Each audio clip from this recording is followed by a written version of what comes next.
आकाशवाणी मुंबई केंद्र सहर्ष सादर करीत आहे सुप्रसिद्ध साहित्यिक वपू काळे यांच्या कथांचं अभिनाट्य वाचन. आज आपण ऐकणार आहोत सातवळेकर वपू काळे लिखित या कथेचं अभिनाट्य वाचन.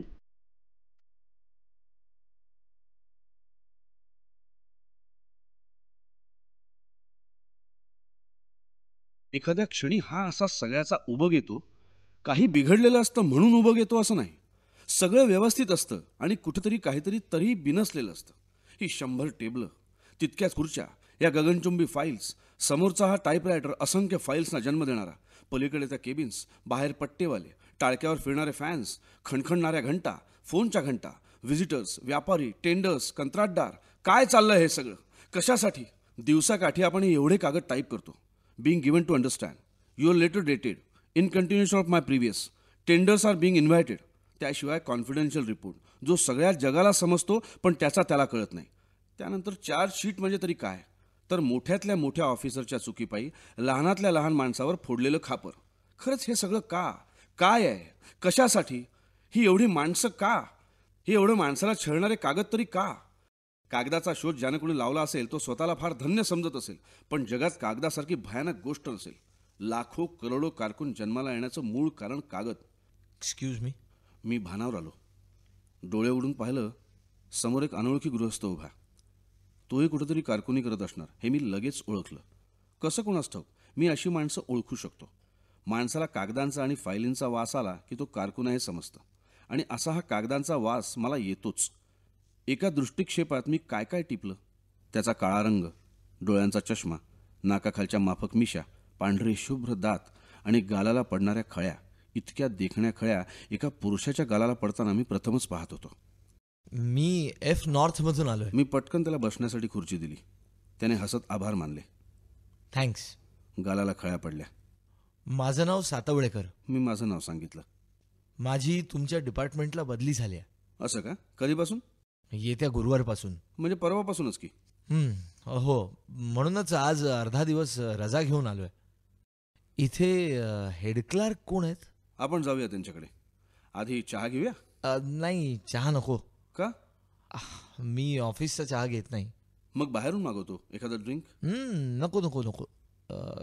सवड असेल तर तुम्हीच बाहेर पडा ना. चला.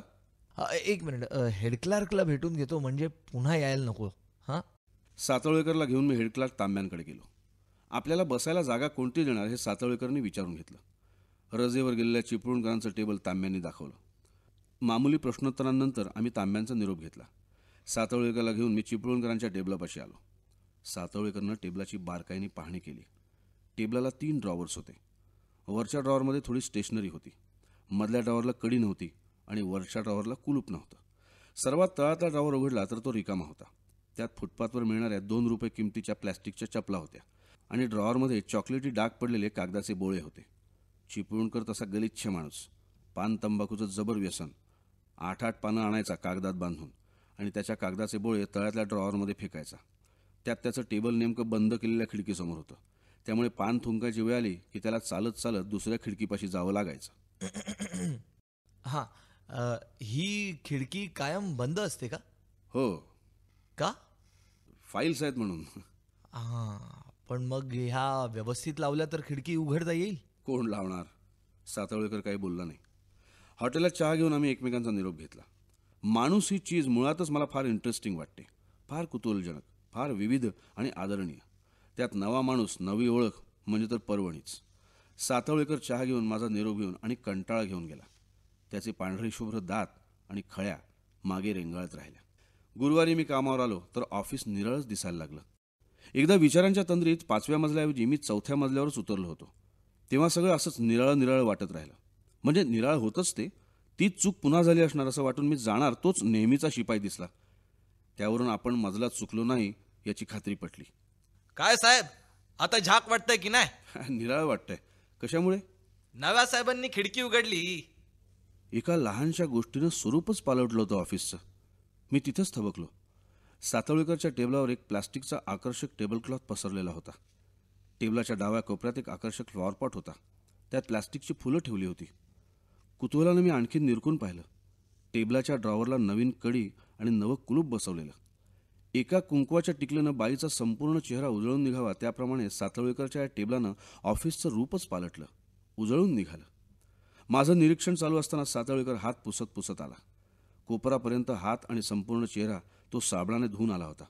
मला साबणाचा वास जाणवलाच. तोंड धुताना त्याने चष्मा काढला होता. तो त्यामुळे एकदम निराळा वाटला.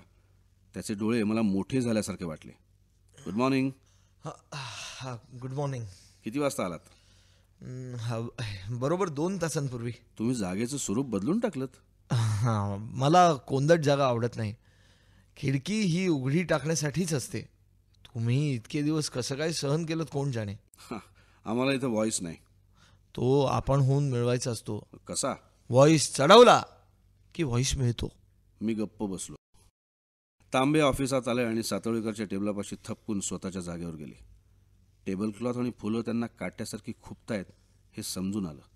त्यांनी पिऊनला बोलावलं. हा देव, ही फुलं कोणी आणली? नव्या साहेबांनी. टेबल क्लॉथ त्यांनीच. का? या प्रश्नाला काहीच अर्थ नव्हता. महादेव नुसता उभा राहिला. तेवढ्यात कायदेशीर हरकत उपस्थित करता येईल असा मुद्दा तांब्यांना आठवला. हा देव, ही खिडकी कोणी उघडली? साहेबांनीच. आणि तिथल्या फायली कुठे फेकल्या? माहित नाही. जा त्या साहेबांना बोलव. सातवळेकर तांब्यांसमोर जाऊन उभा राहिला. माझ्या परवानगीशिवाय इथं काही फेरबदल होता कामा नाही. All right. खिडकी का उघडली? प्रकाश आणि हवा हवी म्हणून. ते मलाही समजतो. प्रकाशासाठी ट्यूबलाईट होती डोक्यावर. वीज कपातीचे दिवस आहेत. शिवाय नॅचरल प्रकाश हा तिथल्या फाईल्स पलीकडे लावून ठेवल्या आहेत. एकमेकात मिक्स केल्यात. त्यातली लागेल ती फाईल मागा, 5 मिनिटात देईन. कोणती फाईल केव्हा लागेल ते आत्ता कसं सांगू? Just a minute. असं म्हणत सातवळेकर पुन्हा आपल्या टेबलापाशी गेला. त्याने ड्रॉवरमधून एक कागद काढला आणि तो पुन्हा तांब्यांकडे गेला. मी हलवून दुसरीकडे ठेवलेल्या फाईल्सची हे आधी. लागेल ती फाईल मागा, मी देईन. तांब्यांचा पुरता नाईलाज झाला. सरफडत पण तरी ताब्यात ठेवत ते म्हणाले. ठीक आहे, तुम्ही जा आता. रिवाजाप्रमाणे 11 वाजता चहा आला. सातवळेकरनं चहा घेतला नाही. तांब्यांसहित सगळ्यांचा चहा आला आणि 5च मिनिटांनी सातवळेकरचा चहा झकासपैकी स्पेशल ट्रेमधून आला. युनिफॉर्ममधल्या वेटरला पाहून तो चहा बाहेरच्या हॉटेलातून मागवला हे लक्षात आलं. तांबे जळजळत्या नजरेनं सातवळेकरकडे पाहत होते. राग चहाचा नव्हता. हाताखालचा माणूस ट्रेमधून चहा पितो याचा राग होता. अडवणार कुठं? पण तिथेही मार्ग सापडला. तांब्यांनी पुन्हा महादेवला हाक मारली. महादेव, कुठे गेला होतास? सातवळेकर साहेबांचा चहा सांगायला. असं उद्या मला सांगितल्याशिवाय जायचं नाही. तो ऑफिसची ड्युटी कर. लोकांची खाजगी कामं करायची नाहीत, समजलास? आपण काहीतरी चक्रव्यूहासारखा पेच टाकला अशा आनंदात तांबे होते. पण दुसऱ्या दिवशी आपोआपच चहा आला. सातवळेकर हॉटेलात काम करणाऱ्या वेटरला स्टँडिंग इन्स्ट्रक्शन्स देऊ शकत नव्हता का? मी एकदा सातवळेकरला विचारलं, हाय, कसा आहे आमचा हेड क्लार्क? आमचा की आपला? आपला म्हणा, आपण कसा आहे? 100% माणूस आहे. Human being. वा, याचा अर्थ काय? म्हणजे राग, लोभ, द्वेष यांनी परिपूर्ण आहे. म्हणूनच संपूर्ण माणूस आहे. अशा लोकांपासून कितपत सावध राहायचं हे समजतं. मला नवल वाटत नाही. नवल न वाटो, पण या जळण्यात काय अर्थ आहे? अहो, तुमच्या माझ्यासारख्या साध्या... तिथेच तर गंमत आहे ना. अहो, तो काय पंतप्रधानांवर जाईल काय? जाऊ दे, अशी माणसं असायचीच. सातवळेकरनं तांब्यांना जिंकलं. चहाचा ट्रे मागवून नाही तर काम करून. नीटनेटकेपणाची आवड सातवळेकरच्या प्रत्येक हालचालीत, विचारा आचारात दिसून यायची. चूक होणं हा प्रकारच सातवळेकरला पटायचा नाही. चूक होतेच कशी हा त्यांचा ठरलेला प्रश्न असायचा. महादेवच्या हातून ऑफिसची डिंकाची बाटली फुटताच त्याला फैलावर घेतला तो सातवळेकरने. महादेव, बाटली फुटली कशी? धक्का लागला साहेब. अरे, धक्का कसा लागला? चुकून लागला धक्का काय चुकून लागायची गोष्ट आहे? साहेब. ती काय लॉटरी आहे चुकून लागायला? पण कसा लागला? साहेब आता ते तेवढ्याच पलीकडच्या टेबलावरचे लोंढे म्हणाले, ओ सातवळेकर, अहो तर ते सांगायचं म्हणजे आणखीन एक बाटली फोडावी लागेल. सगळा स्टाफ हसला. सौम्य सुरात कोणीतरी म्हणालं, अहो हे असं व्हायचंच. नाईलाज म्हणून सातवळेकर गप्प बसला. संबंध ऑफिसात त्याचं थोडंसं सूत जमलं ते माझ्याशीच. मनातली सगळी मळमळ तो माझ्याजवळ व्यक्त करायचा.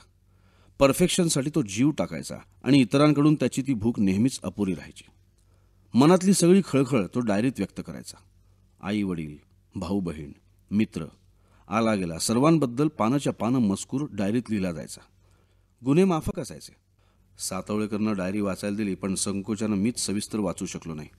डायरी पिशवीत टाकत तो म्हणाला, माणसं अशी वागतात, काय करायचं? मी गप्प राहिलो. काय करणार?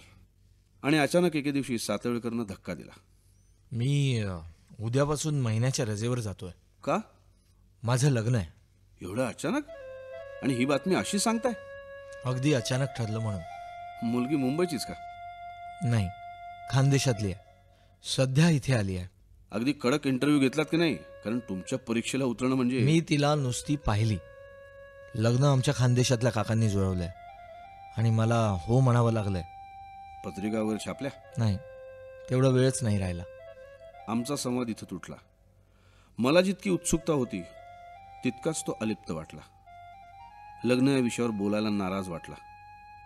त्याच्या त्या काहीशा उदास चेहऱ्याकडे पाहताना प्रश्न पडला, आज सातवळेकर डायरीत नोंद करताना काय करील, कशी करील? सातवळेकर महिन्याची रजा घेऊन गेला खरा, पण 15व्या दिवशीच परतला. त्याने रजा लग्नासाठी घेतली हे फक्त मलाच माहीत होतं. अर्जातल्या अनअवॉइडेबल डोमेस्टिक वर्क याचा खरा अर्थ फक्त मलाच माहीत होता. लादलेल्या लग्नामुळे अनअवॉइडेबल या शब्दाला निराळीच अगतिकता आली. गंमत म्हणजे त्याने मलासुद्धा लग्नाचं आमंत्रण दिलेलं नव्हतं. तरीही तो 15व्या दिवशीच कामावर हजर होईल असं वाटलं नव्हतं. लग्न हा नक्कीच जुगार आहे. तरीही दान नेहमीच मनाविरुद्ध पडतं असं थोडंच आहे. मनं जुळतात आणि अनोळख्या मुलीशी रंग जमून घडीही झक्क बसते. लव्ह मॅरेजला मागं सारील इतकी झक्क दिलजमाई होते. इथं काय झालं असेल? सातवळेकर गप्प होता. माझ्याशी सुद्धा बोलत नव्हता. तो पार बदलला होता. लग्नानंतर सगळेच बदलतात, पण हे बदलणं फार निराळं होतं. सबंध दिवसात त्यानं जागा सोडली नाही. ट्रेमधला चहा मागवला नाही. अशा रीतीने 3 दिवस गेले. 4थ्या दिवशी ऑफिस सुटायच्या वेळेला तो माझ्या टेबलापाशी येऊन म्हणाला, उद्या संध्याकाळी माझ्या घरी तुम्ही सह जेवायला या. आज तसं घरी सांगून ठेवा. कोणतंही कारण सांगू नका. जेवायला या आणि make it a point two make the function a success. त्याच्या डायरीतल्या कॉमेंटप्रमाणे मला त्याचं आत्ताचं बोलणं वाटलं. माझ्या अपेक्षेप्रमाणे त्याचं घर होतं. स्वच्छ, नीटनेटकं. खोलीत धुळीचा कण नव्हता. पलंगावरच्या चादरीला एक सुरकुती नव्हती. प्रवेश करताच जाणवल्या त्या ह्या 2 ठळक गोष्टी. सातवळेकरने प्रसन्नपणे स्वागत केलं. त्याने पंखा सुरू केला. पंख्याची पाती स्वच्छ होती. हा, ह्या मिसेस सातवळेकर. पातळाचे ओचे सोडत वहिनींनी नमस्कार केला. पानं घेतली ती स्वतः सातवळेकरनंच. पहिलं वाढपही त्यानंच केलं. उपस्थित असलेल्या संख्येपेक्षा 2 पानं जास्त होती. आणखीन कोणी येणार आहे? माझा चुलत भाऊ आणि त्याची बायको. चुलत भाऊ म्हणजे? ज्यांनी लग्न जमवलं त्या काकांचा मुलगा. ही जागा त्याचीच होती. तो इथे नोकरी करायचा. पण आमच्या काकांनी एकाएकी शेतीवाडी करायचं ठरवलं. त्यांनी रातोरात मुलाला नोकरी सोडायला लावली. ते खानदेशात स्थायिक झाले आणि जाताना जागा मला देऊन गेले. कॉलेजचं शिक्षण केवळ ह्या जागेच्या जीवावर झालंय. तुमचे आईवडील? हां, ती सगळी मंडळी आमच्या जुन्या जागेत ठाकूरद्वारला असतात. फार वेळ न लावता पाहुणे आले. आले ते सरळ पानावरच बसले. इकडच्या तिकडच्या काही रंजक, काही जुजबी, काही जरा कंटाळवाण्या अशा गप्पा चालू झाल्या. सातवळेकरांची बायको हवं नको ते पाहत होती. आणि तेवढ्यात कोशिंबीर वाढता वाढता तिचा बराचसा भाग ताटाबाहेरच सांडला. सातवळेकरचं रक्त तापलं. नॉनसेन्स. तो एकदम ओरडला. आमचे घास हातातच राहिले. त्याच्या बायकोने नजरेला नजर देत विचारलं, काय झालं? काय चालू? You should be careful while serving. वाढताना सांडायचं. Shut up. Just shut up. I can't tolerate this. Satavalekar जाऊ द्या हो. तो शांत झाला. पण आता गप्पांना आणि जेवणाला रंग चढेना, चव लागेना. या तणातणीतून स्थिरस्थावर होतो ना होतो तोच आणखीन एक प्रकार घडला. सौ सातवळेकर माझ्या बायकोशी काहीतरी हलक्या आवाजात बोलली. सातवळेकरनं चढ्या आवाजात विचारलं, काय काय काय काय काय म्हणालीस? काय म्हणालीस? काही नाही, आमचं आपलं बायकांच. You should learn manners. आता ह्यात काय झालंय? इथे बाकीची मंडळी बसली आहेत. ह्यांना काय वाटेल? सातवळेकर सोडून द्यावं. त्यांचं काहीतरी असेल. मी लटका प्रयत्न केला. 10 माणसात दोघांचं स्वतंत्र काही असताच कामा नये. मला एवढं सुनावून बायकोकडे पाहत तो म्हणाला, नाही नाही, तू काय बोललीस हे आम्हा सर्वांना समजायलाच हवं. नाही, तोपर्यंत मी जेवणारच नाही ना. सकाळचा भात वाढू का असं विचारलं मी त्यांना. मग मग आता ह्यात लपवण्यासारखं काय होतं? ह्यात हा? सांगण्यासारखं तरी काय होतं? अरे don't argue with me. Do your job and that too neatly. जेवणाचा समारंभाचा विचका झाला. त्यानंतर 2 दिवस सातवळेकर कामावर आला नाही. तिसऱ्याही दिवशी तो आला नाही तेव्हा मी तांब्यांकडे चौकशी केली. त्यावर त्यांनी कुत्सितपणे विचारलं, अरे तुमचे ते फास्ट फ्रेंड आणि तुम्हालाच माहीत नाही. काय झालं? तुम्हाला माहीत नाहीवर आमचा विश्वास नाही बसत. सरळपणाने सांगायचं असेल तर सांगा, नाही तर गरज नाही. तांब्यांचा हुद्दा विसरून मी तडकून बोललो. अहो सातोळेकरांची बदली झाली. मध्येच? हो, चिपळूणकर उद्यापासून रिझ्यूम होत आहेत. मी बेचैन झालो. आता या जागेवर सातवळेकर दिसणार नाही. सातवळेकर चिपळूणकरला चार्ज द्यायला आला. टेबल क्लॉथ, फ्लॉवर पॉट, फुलं त्यानं पिशवीत भरली. मी त्याच्याबरोबर बाहेर पडलो. आम्ही गेटवे ऑफ इंडियापाशी आलो. कट्ट्यावर बसलो. तापलेला कट्टा आणि उदास सातवळेकर. सातवळेकर? त्यानं चष्मा काढला, खिशातून रुमाल काढला. पांढरा स्वच्छ चौकोनी घडी घातलेला. मी रुमालाकडे पाहत राहिलो. मला वाटलं तो चष्मा पुसणार, पण त्याने डोळे पुसले. सातवळेकर? गड्या आपलं लाईफ संपलं. सातवळेकर, इतके इमोशनल राहू नका. सगळं ठीक होईल. म्हणजे नक्की काय होईल? चांगलं होईल. अशा काही घटनांनी आयुष्य संपतं का? तुम्हाला कोल्हापुरी चप्पल माहीत आहे ना? मी वापरतोय ती. तिचा अंगठा तुटला की काय राहतं? आपण तरी पाय घासत चालतोच, वाट संपवतोच, पण त्याला काही चालणं म्हणतात का? सातवळेकरनं मला निरुत्तर केलं. माझ्या संसाराचं हे असंच होणार आहे. अंगठा तुटला की आपण चप्पल फेकून देत नाही, वारंवार शिवून वापरतो. अंगठा कधी दगा देईल ह्याची काळजी करत करत चालत राहतो. ऐसा है. सातवळेकर, तुम्ही फार विचित्र आहात. म्हणजे काय हा? सॉरी, मला विचित्र हा शब्द वापरायचा नव्हता. तोंडातून चुकून निसटला. कदाचित तुम्ही विचाराल, चुकून निसटतोच कसा? अस्वस्थ मनस्थितीतही सातवळेकर हसला. मला जरा धीर आला. मी हेच सांगणार होतो. काय? तुम्ही इतरांकडून परफेक्शनची एवढी अपेक्षा करू नका. आणि त्यांच्या पंक्तीत जाऊन बसा. ते कसेही वागले तरी सहन करा, असंच ना? काही प्रमाणात. नाही जमायचं. मग फार दुःखी व्हाल. झालोच आहे. यात काय अर्थ आहे का? पण जेवायला वाढतानाची गोष्ट घ्या. वाढताना सांडणारच. नाही ह्या विधानात दुःख आहे. डिंकाची बाटली फुटली तर फुटायचीच, वाढताना सांडणारच. हे सगळं तुम्ही लोकांनी इतकं गृहीत धरलं आहे की त्याचं तुम्हाला काहीच वाटत नाही. गुरुत्वाकर्षणाप्रमाणे झाडावरचं फळ खालीच पडणार, हे जसं स्वाभाविक तशा माणसाच्या सवयी तुम्ही स्वाभाविक मानता. हेच मला नेमकं मान्य नाही. 10 वर्ष स्वयंपाकघरात घालवल्यावर एवढं स्किल अंगात यायलाच हवं. मान्य आहे, पण हे फार किरकोळ आहे. यानं आपलं संपूर्ण वैवाहिक जीवन बर्बाद व्हावं इतकं का ते महत्वाचं आहे? दुःख वृत्तीचं आहे. सांडलं तर बिघडलं काय, असाच यांचा युक्तिवाद असतो. अशा पार्टनरला हाताशी धरून पर्वत पार करायचा आहे. होईल हो. नाही व्हायचा. तुम्हाला तेवढी एकच किरकोळ बाब माहीत आहे. इथे मालिका आहेत, मालिका. ती सुद्धा संपेल. सातवळेकरनं मला समजणारच नाही अशा अर्थाचा चेहरा केला. मला फार यशस्वी संसार करायचा होता. अजून होईल. नाही व्हायचा. अगदी पहिल्याच दिवशी मला माझं संपूर्ण भविष्यकाळ कळून चुकलाय. काय घडलं असं? आम्ही दोघं जेवायला बसलो, एकदम एका ताटात. तिने मला घास दिला, मी दिला. मी जोपर्यंत माझ्याच आनंदात होतो तोपर्यंत माझ्या ध्यानातच आलं नाही. पण मग एकाएकी कळलं की तिचं जेवताना तोंड वाचतं. सहन होणार नाही असा मचमुच आवाज होतो. मी तिला अत्यंत मार्दवतेने जाणीव दिली. तिने काय म्हणावं? काय म्हणाले? 23 वर्षांची मुदलेली सवय आहे, ती आता जायची आहे. मी म्हणालो, प्रयत्न कर. तर म्हणते जमायचं नाही. आणि तोंड वाजलं तर बिघडलं काय? मी काही बोललोच नाही. त्या दिवसापासून दोघांनी एका पंक्तीला बसायचं नाही असं ठरवून टाकलं. सातवळेकरनं त्याचं निवेदन थांबवलं. मी विचारात पडलो होतो. माझा चेहरा काहीसा उतरलेला पाहून सातवळेकर म्हणाला, जाऊ दे. मी तुम्हाला कशाला उगीच त्रास देऊ? मला मुळीच त्रास होत नाही. विश्वासात घेऊन मला तुम्ही सगळं सांगताय याचा मला आनंद होतोय.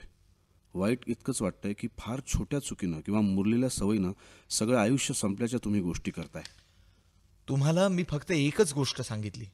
प्रत्येक ठिकाणी मला अशीच डोकेफोड करावी लागणार आहे. वेणी घातल्यावर कंगव्याला हमखास केस तसेच राहतात. टूथपेस्टचं झाकण उघडं राहतं. झाकपाक कशी करतात ते तिला ठाऊकच नाही. विळीचं पातं तसंच उघडं ठेवून इतर कामं करते. आंघोळीहून परत आली तर नंतर बाथरूममध्ये पाय ठेवत नाही. मोरीत जमिनीवर तपेली ठेवली की मला फार राग येतो. 1 ना 2 किती सांगू. 15 दिवसात 13 वेळा दूध उतू गेलं. दूध तापत ठेवायचं आणि दुसरं काहीतरी करायचं. कुंकू लावायचं आणि ते कुंकवाचे हात पातळाला पुसायचे. किती सांगू. अशी ही मालिका सकाळपासून सुरू होते आणि ती मला आयुष्यभर भोगायची आहे. या निष्कर्षाला तुम्ही येऊ नका. माणसं बदलतात, तुम्हीच त्यांना बदलायचं आहे. तो एक यज्ञ आहे, आव्हान आहे, ते स्वीकारा. पुरुषार्थ असणाऱ्यांनी छोटी आव्हानं स्वीकारायची नसतात. हे कार्य मोठं वाटत असेल तर ते पत्करा, त्या बदलतील. नाही हो, नाही, ती बदलायची नाही. असं केलं तर बिघडलं काय, हीच जिथे भूमिका आहे तिथे जडलेली एकही सवय ती सोडायची नाही. त्या सवयी तिच्या अंगचाच एक भाग झालेल्या आहेत. कमरेवर ज्याप्रमाणे सातवळेकर इथंच थांबला. पुढचं सांगावं की नाही याचा त्याला प्रश्न पडला असावा. शेवटी सगळं आहे हे सांगायचं असं ठरवत तो म्हणाला. तिच्या ना कमरेभोवती एखाद्या नागिणीने विळखा घालावा तसा काळाभोर पट्टा आहे. वर्षानुवर्ष एका ठिकाणी घट्ट परकर बांधण्यामुळे तो वण पडलाय. तेवढा भाग काचलाय. एवढ्या तरुण वयात देहाची ही अवस्था. पहिल्या रात्री तो डाग पाहिला, मन विटलं. तिला जवळ घेतली की अंधारात सुद्धा मला तो नागिणीचा विळखा आठवत राहतो. अरे आई वडील तेव्हा काय झोपा काढत होते का काय करत होते कळत नाही यांना. कसं राहायचं हे आयांनी मुलींना शिकवायचं असतं. अरे बाई कशी हवी, कशी हवी. केसांपासून पायाच्या नखापर्यंत बाई हवी. नितळ, स्वच्छ, आकर्षक, चटका लावणारी, घायाळ करणारी, वेळ लावणारी. प्रत्येक अवयवात ती बाईच हवी. आणि हे सगळं घरात शिकवलं जायला हवं. कारण दुसऱ्या माणसाचं सुख आणि एका नव्या कुटुंबाचं भवितव्य एका व्यक्तीवर अवलंबून असतं. सातवळेकरला बोलता बोलता द्वेष आला. त्याच्या हाताच्या मुठी वळल्या. गळ्यावरच्या शिरा स्पष्ट दिसू लागल्या. पण दुसऱ्याच क्षणी त्याच्यातला ताण संपला. तो हताश झाला. गॅस संपलेल्या फुग्यासारखा खाली आला. एकदम त्याचा आवाज घोगरा झाला. त्याने पुन्हा चष्मा उतरवला. स्वच्छ घडीच्या रुमालानं डोळ्यांच्या कडा टिपत तो म्हणाला, कमरेवरच्या पट्ट्या इतक्याच बाकीच्या सवयी अगदी पक्क्या झाल्या आहेत. Now no one can help it. मला फक्त एकच कळत नाही. ज्याची आवड निवड एक नाही, आयुष्याकडे पाहण्याचा दृष्टिकोन एक नाही, विचारा आचारात कुठचंच साम्य नाही, अशा 2 माणसांना नियती एकत्र का आणते. भूगोलापुरता ज्या खानदेशाशी संबंध आला त्याच्याशी मी असं जखडला का जावा. तुमचे काका काका हे निमित्त मात्र. खेळ नियतीचाच. तिला हे असं मुद्दाम जुळवून आणून काय मिळालं. प्रश्न भेदक होता, फार खरा होता, पण तितकाच अगतिक होता. सातवळेकर गेला. माझं मनस्वास्थ्य घेऊन गेला. अगदी प्रथम भेटला होता तेव्हा कंटाळा घेऊन गेला होता. ह्यावेळेला मनस्वास्थ्य. त्यानंतर सातवळेकर भेटला तो जवळजवळ 5-6 वर्षांनी मेट्रो समोर. तो समोर दिसताच परवलीच्या शब्दाने दिंडी दरवाजा उघडावा त्याप्रमाणे त्याचं सगळं आयुष्य आठवलं. व्यथा आठवली, विचार आठवले. गेटवे ऑफ इंडियाजवळ बसून चष्मा पुसणार असं वाटता वाटता डोळे पुसले. हे सगळं आठवलं. अपराध्यासारखं वाटलं. गेली 5-6 वर्ष माझी फारच स्वास्थ्याची गेली होती. त्याची तरी तो तसा मजेत दिसला. त्यानं माझा हात हातात घेऊन दाबला. कसं काय चाललंय? मजेत. त्याने पटकन उत्तर दिलं. आता इकडे कोणीकडे? मेट्रोला जातोय. एकटाच? नाही, बायको येणार आहे. Very good. मुलीला ठेवणार तिच्या मामाजवळ. मी ऑफिसातून परस्पर आलोय. ती आत्ता यायला हवी. सातवळेकर हे सांगत असतानाच त्याची बायको रस्ता क्रॉस करत होती. 5-6 वर्षात ती अवाढव्य सुटली होती. तिचं हे सुटणं तिलाच पेलत नव्हतं. तिचं रस्ता क्रॉस करणं म्हणजे सुद्धा पलीकडच्या फुटपाथवरून नुसतं सुटणं होतं. वाहनांकडे पाहायला तिला सवड नव्हती, गरज नव्हती. वाटल्यास इतरांनी थांबावं, त्यांना त्यांच्या वाहनाची काळजी असेल तर. एक मोटार ब्रेक लावत थांबली तर 3 टॅक्सीज तिला वळसे घालून गेल्या. ती चालतच होती. तिला ती साडी पुरत नव्हती. पुढच्या बाजूने ती चक्क तरंगत होती. तिचे केस आणखीन आखूड झाले होते. कोणतंही निश्चित वळण देण्याच्या पलीकडे ते गेले होते. नाक आणि ओठ यांच्यामध्ये घामाचे थेंब उभे होते. फ्रीजमधल्या पाण्याच्या बाटलीबाहेर जसे साठतात तसे. तिला त्याची दखलही नव्हती. कपाळ काहीसं तेलकट दिसत होतं. कपाळावर कुंकू ओघळलं होतं. मी सातवळेकरकडे पाहिलं. त्याने प्रसन्न चेहऱ्याने तिचं स्वागत केलं. गाडी मिळाली व्यवस्थित? हो हां. आणि विजया मामाजवळ राहील ना? हो ह्यांना ओळखलं का? नाही अगं आपल्या घरी जेवायला आले होते. मी नमस्कार केला. ती नुसती पाहत राहिली. तिने उलट नमस्कार केला नाही. तिच्याकडे फार वेळ बघवेना. तिच्या कानात मोत्याची कुडी होती. त्यातली डाव्या कानातली कुडी ओघळली होती. मळसूत्राच्या पुढे एखादी कार्डबोर्डची चकती टाकली असती तर कुडी अशी लोंबकळली नसती. पण आश्चर्य असं की सातवळेकर शांत होता. अशा अवतारातल्या बायकोला मेट्रोत नेणार होता. तू आज जाऊन बस, मी आलोच. असं म्हणत सातवळेकरनं तिचं तिकीट तिला दिलं. ती निघाली. पाठीमागूनही ती तशीच तितकीच आवाढव्य दिसत होती. पातळ उचललेलं, पदर नुसता सोडलेला, कमरेजवळ पातळ परकरातून निसटलेलं. परकराचाच केवळ काही भाग दिसतोय असं नाही, तर कमरेभोवतालचा तो काळ्या नागणीचा पट्टाही. मी मान फिरवली. सातवळेकरनं ते ओळखलं. It goes like that and I have accepted it. तो समाधानाने म्हणाला. मी गप्प होतो. काही विचारणार सुद्धा नव्हतो. पण सातवळेकरला सगळं सांगायचं होतं. पुष्कळ विचार केला आयुष्याबद्दलचा आणि एकदम उलगडा झाला. म्हणजे असं झालं अगदी की आपल्याला फार थकवा आल्यासारखा वाटतो, तरतरी वाटत नाही, उदास वाटतं. आपण सहज डॉक्टरकडे बी कॉम्प्लेक्स घ्यायला जातो आणि अचानक एका क्षणी समजतं की हा डायबेटीस आहे. मग काय, आवडणाऱ्या गोष्टींना खात्री लावायची, मन मारायचं आणि डायबेटीस सांभाळायचा. अगदी इतक्या अचानकपणे प्रकाश दिसला. त्यापूर्वी घटस्फोटाचा कायदा वाचला, वेड्याच्या इस्पितळापर्यंतही जाऊन आलो. उपाय मिळेना आणि यू विल नॉट बिलीव्ह. पण गंमत सांगतो, वर्षानुवर्ष एका रस्त्यावरून आपण जातो, पण त्या रस्त्यावरचं एखादं दुकान आपल्याला एकदम नव्यानं सापडतं. तसा प्रकार घडला. पुन्हा तो थांबला. प्रश्न न विचारता मी चेहऱ्यावरचं कुतूहल कायम ठेवलं होतं. गाणाऱ्या माणसाला जेव्हा स्वतःलाच उत्साह येतो तेव्हा दाद येण्याची तो वाट पाहत नाही. सातवळेकरचं तेच झालं. तो म्हणाला, लहानपणी आपण त्रिकोण हा त्रिकोणच आहे हे सिद्ध करण्यासाठी काय काय करत होतो. तर त्रिकोण हा चौकोन किंवा वर्तुळ आहे असं मानत होतो. मग तो वर्तुळ किंवा चौकोन कसा नाही हे पटवण्याचा प्रयत्न करता करताच त्याचं त्रिकोणत्व सिद्ध होत जायचं. तोच नियम वापरून मी हा थेरम सोडवलाय. प्रत्येक बाबतीत विरोध असलेली बायको गळ्यात बांधणाऱ्या नियतीला मी शत्रू समजत होतो. मी मग एकदा म्हणालो, नियती ही मित्र मानूया. ती जर मित्र असेल तर असली बायको पदरात बांधून तिला आपल्याला काहीतरी शिकवायचं असेल. हे शिकवणं काय असेल तर नीटनेटकेपणाचा आपल्याला अहंकार आहे तो जायला हवा. असा विचार करता करता जाणवलं की बायको ज्या तऱ्हेने आयुष्याकडे पाहत आहे ते पाहणं तितकंच योग्य आहे. माझ्या दृष्टीने ते गाढवपणाचं असेल, पण जगण्याची ही दुसरी तऱ्हा, हेही जीवनच आहे. जेवढं माझं विश्व खरं आहे तेवढंच तिचंही विश्व खरं आहे. I can't deny it's existence. ह्या सत्याचं दर्शन मला घडावं म्हणून नियतीने पार खानदेशातला पाठ माझ्या प्रवाहाला जोडला.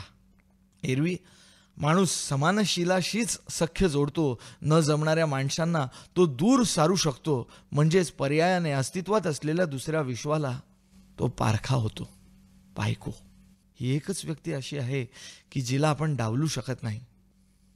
वी टॉलरेट हर. तिचं विश्व आपण मान्य करतो. एकदा हे मान्य केलं की स्वतः इतकीच आपण तिची काळजी करतो. आजारी माणसाप्रमाणेच तिचं पथ्यपाणी सांभाळतो. पूर्वी तिचं काही खपत नव्हतं, आताही खपतं असं नाही, पण खूपत नाही. चित्रपट सुरू होण्याची बेल झाली. सातवळेकरनं पुन्हा माझा हात हातात घेऊन दाबला आणि तो म्हणाला, जीवनाला थोडक्यात दुसरं एक नाव दिलंय. सांगू? अवश्य. जीवन म्हणजे सहन. मी हसलो. सातवळेकर मेट्रोत गेला आणि रस्ता क्रॉस करताना मी विचार करू लागलो, जीवन म्हणजे सहन या व्याख्येला मी का हसलो? दुसरं काय करणार होतो?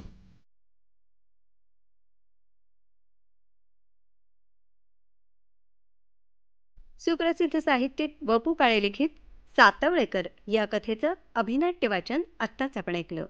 यातील सहभागी कलाकार निखिल हजारे, आनंद केकाण, मिलिंद सफई, संदीप भागवत, सुधाकर भानुशे, सुशील जाधव, नम्रता कदम आणि डॉक्टर गिरीश ओक. ही आकाशवाणीच्या मुंबई केंद्राची निर्मिती होती.